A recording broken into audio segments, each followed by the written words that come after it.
Well, I got the centrifuge all set up. I'm priming it up right now to start running some oil through it.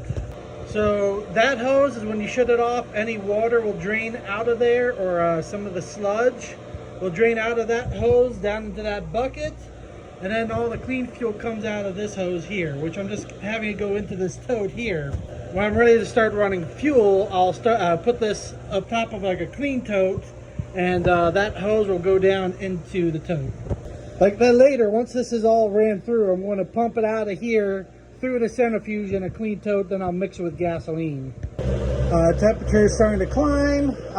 This is now filling up with oil right now. It didn't start coming out yet, but it will. And there you go.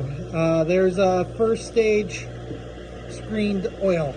So now what I'm going to do is run all of this first stage filtered motor oil through the centrifuge into this tote. I'm going to fill this up to about 225 roughly gallons of oil, and fill the rest of it up with stale gas, which should put me right around a little over 20%, like 20 to 25% gas to oil mix. Yeah, that's about as slow as that gallon, that pump will go. It's just a simple Chinese little electric oil pump. I got it on 6 volts at 2.5 amps. I believe because this oil is a little bit thinner than my regular motor oil, this is running about, I would say, by the look of it, it looks like 10 gallons per hour. Now, the slower you can run it through the centrifuge, the better. If you can get it under 5 gallons per hour, that's great. The slower you feed the centrifuge, the more time the fuel or oil has time to be in the drum spinning. It gives it more time to separate all the carbon and dirt. But for this batch, it's okay if it's running a little bit faster, because I already know it's most of that fuel has been sitting in there for over 2 months. And after I'm done running all that oil through the centrifuge, I'll take the centrifuge apart and see how much sludge it has caught from that oil that has already been filtered through the bedsheet and settling for 2 months. Yummy! And also, because this is straight waste oil, you can see I got this turned up to the max, a little over 150 degrees Fahrenheit.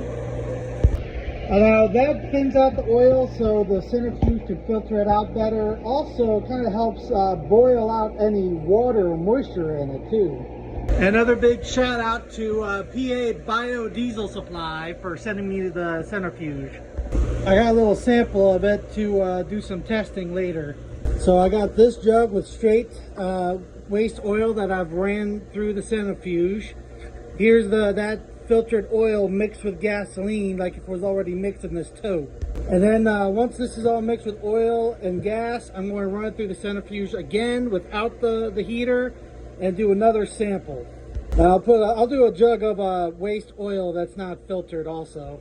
I'll get another empty jug and pump some of that straight waste oil that I've been running through the bedsheet into one of the jugs. And that's going to give me some good data to share with you guys. To see if basically it's worth getting one of these centrifuges. Which I can tell you right now, it's worth getting one, because you don't have to, you could run all this oil without waiting and doing all that stuff. You can pretty much just filter it straight through without letting it settle. But I would still prefer to let it settle when you can. The more you can let it settle and you can run it through that centrifuge multiple times, the cleaner it will get. So you can see how the filtered oil, how much carbon in it, and it just sticks to the side of the jug. And once you mix a little bit of gasoline with it, it doesn't stick and it runs down.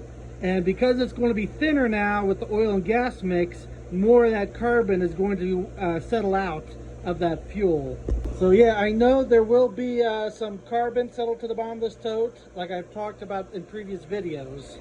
The more you can process this fuel, the cleaner the fuel gets, the less issues and troubles you'll have. Now most diesel engines, this is already clean enough where you can run it right into the tank and not have any issues, because you still got your factory fuel filters and things like that that'll catch anything big before potentially clogging up ejectors.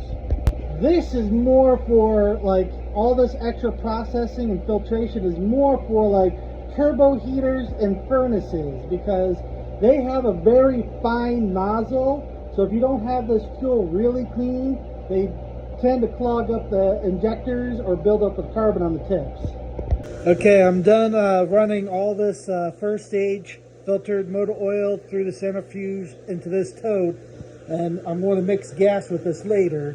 So let's turn the centrifuge off and see how much it has caught. Once this spins down and stops spinning, it's going to drain a majority of the water and sludge in the rotating drum assembly out this hose down into that bucket there. Now it stopped spinning, and now the stuff is going to drain out of that rotating drum assembly.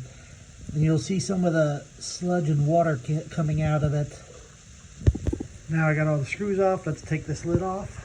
There we go. Oh, there's the lid. And there you have it. There's some of the carbon it has collected through that 200 gallons. Even though that oil's been sitting for over a month, almost 2 months, you can see it still has collected some of the carbon out of it. And then after I mix gasoline with this, which will thin out the oil, which might make this catch even more this next time it goes through. So it has separated a little bit of water out of the oil with the heat and everything. And then you can see this is the carbon buildup. The best way I can explain what it's like is just like grease out of a grease gun, you know? So what I do with this sludge that's left over is I put it in basically a bucket like this and use it to burn garbage. Or if you really wanted to process it more, you could turn it into like or if you really wanted to, you could process it further to make like ink for printers or like oil paintings and things like that. So tomorrow what I'll do is I'll come up, clean this out, move it off to the side. I'm going to bring another oil tote in here and start filtering oil through the bed sheet. And then I'll go to the junkyard, pick up some more gasoline, mix it with this. I'm going to set it outside for a week or two, and then I'll run it through the centrifuge one last time.